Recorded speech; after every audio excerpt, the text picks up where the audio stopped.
ગુજરાતી ભાષામાં છે ને એક સમય એવો હતો કે જ્યાં ફક્ત લગ્ન વિષયક ફિલ્મો બનતી, કોમેડી ફિલ્મો બનતી. પછી ધીમે ધીમે સમય પસાર થયો અને નવા મુદ્દાઓ, નવા વિષયો પર ફિલ્મો બનતી ગઈ. થ્રિલર ફિલ્મો આવતી ગઈ, પછી મિસ્ટ્રી ફિલ્મો આવતી ગઈ, એક્શન ફિલ્મો તો હજુ નથી ચાલતી, એટલે એનો સમય પણ નથી. આ વાત મારે એટલા માટે કરવી પડે કે હમણાં જ આપણે 2025માં એક એન્થોલોજી જોઈ, નાન ખટાઈ, જે બિલકુલ ના ચાલે. અને એનું બોક્સ ઓફિસ કલેક્શન જોઈ અને પછી જો આપણે હિંમત કરીએ કે હજુ એક એન્થોલોજી બનાવી છે, તો પછી મારા ખ્યાલથી એ મૂર્ખામી કહેવાય. આ સત્ય છે, પણ સ્વીકારવું પડશે. કારણ કે ખૂબ સરસ ફિલ્મ હતી નાન ખટાઈ, છતાં એનું બોક્સ ઓફિસ કલેક્શન એટલું નબળું આવ્યું કે એના પરથી આપણે એવું નક્કી થાય છે કે હજુ 5 વર્ષ સુધી તો એન્થોલોજીનું નામ જ નહીં લેવાનું. પણ છતાં આ સમયમાં ટૂંક જ સમયમાં નાન ખટાઈ બાદ આપણને 2024માં એક ચોરંગી નામની ફિલ્મ જોવા મળશે, જેમાં 4 સ્ટોરીઓ છે. ગુજરાતીમાં હજી હું કહું છું સમય નથી, અને ટ્રેલર જોઈને નહીં, સમય જોઈને હું કહું છું કે આ ફિલ્મ ચાલવાના ચાન્સ ખૂબ ઓછા છે. ખૂબ એટલે ખૂબ ઓછા છે. બાકી ટ્રેલર પર આવીએ તો ટ્રેલર ખૂબ સરસ છે. જે રીતે ટ્રેલર કટ થયું છે, જે રીતે ફિલ્મ આ ટ્રેલરમાં scene, location, story, casting, editing, music, yes of course music જબરજસ્ત.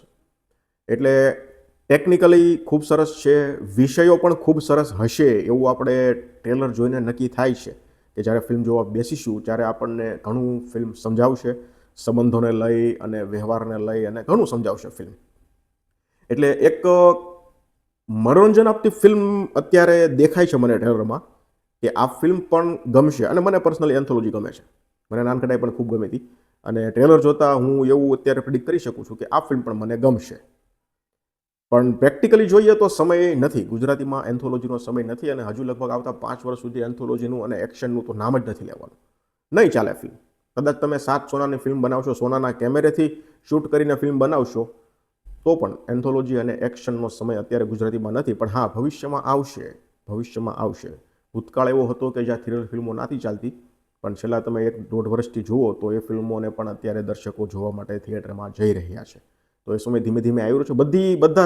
બધા વિષયોનો સબ્જેક્ટનો સમય આવશે, પણ થોડી રાહ જોવી પડશે. આ સમય એન્થોલોજીનો નથી, એટલે છતાં કરી છે રિલીઝ. ટ્રેલર ખૂબ સરસ છે, મને પર્સનલી ગમ્યું. કાસ્ટિંગ પણ ખૂબ સરસ છે. જે ડાયલોગ આપવામાં આવ્યા છે, કલાકારો જે ડાયલોગ ટ્રેલરમાં બોલી રહ્યા છે, એ પણ ઇમ્પ્રેસિવ છે. તો ઓવરઓલ અને ઇન શોર્ટ ટ્રેલર સરસ છે, પણ એન્થોલોજીનો સમય નથી. બીજી એક ફિલ્મ આવી છે, બ્લેક બર્થડે.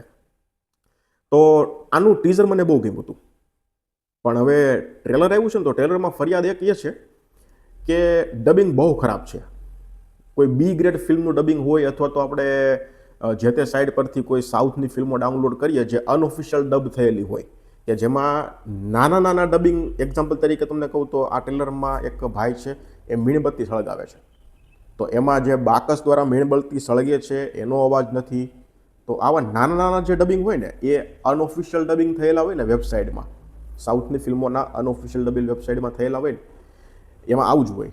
નાના નાના ડબિંગ ના હોય, ખાલી વ્યક્તિઓ વાતચીત કરતા હોય એ ડબિંગ હોય, અને એક બીજી એમ સંભળાતું હોય એ હોય. તો આ ટ્રેલરમાં આખું તમે જુઓ ને, તો નાના નાના જે ડબિંગ છે ને, એ ક્યાંય સંભળાતા નથી. બહુ ઓછી જગ્યાએ કદાચ સંભળાય છે. તો અહીંયા પણ એવું જ છે. હા, એક ધારું એક બીજીએમ ચાલ્યું જાય છે શરૂઆતથી લઈને અંત સુધી, કે જે આપણને એવું દર્શાવે છે કે ભાઈ આ એક થ્રિલર ફિલ્મ છે એવું બતાવે છે. તો એ એક ધારું ચાલ્યું જાય છે. બાકીનું ડબિંગ જે દેખાય છે, જે સંભળાય છે, એ બહુ ખરાબ છે. ફિલ્મની સ્ટોરી એક મર્ડર મિસ્ટ્રી છે. હવે અત્યારે મર્ડર મિસ્ટ્રીનું એવું થઈ ગયું છે કે તમે સિમ્પલ મર્ડર મિસ્ટ્રી બનાવી નાખો ને, તો કાં તો એ ક્રાઇમ પેટ્રોલ જેવું લાગે, અથવા તો CID જેવું લાગે. અત્યારે મલયાલમ ઇન્ડસ્ટ્રી જે મર્ડર મિસ્ટ્રી બનાવી રહી છે, એ ટાઈપની જો તમારી પાસે સ્ક્રીન પ્લે અને સ્ટોરી હોય તો મર્ડર મિસ્ટ્રીમાં હાથ નખાય. અને એમાં પણ ગુજરાતીમાં મર્ડર મિસ્ટ્રીમાં હાથ નાખવો એ બહુ મોટી સાહસ અને બહુ મોટી વાત કહેવાય. એક અનએક્સપેક્ટેડ સસ્પેન્સ હશે અંતે, તો પછી ફિલ્મ ચાલવાના ચાન્સ વધારે છે. સારી વાત મને એ લાગી કે અહીંયા ચેતન દયા છે, એ ઇન્વેસ્ટિગેશન ઓફિસરની ભૂમિકામાં છે. જોઈએ હવે આ ફિલ્મ છે એ શું નવું ઓફર કરે છે અને શું નવું બતાવે છે. બાકી આ ટ્રેલર જો કહીએ ને, તો આમ નબળું કટ થયું છે એવું કહી શકાય.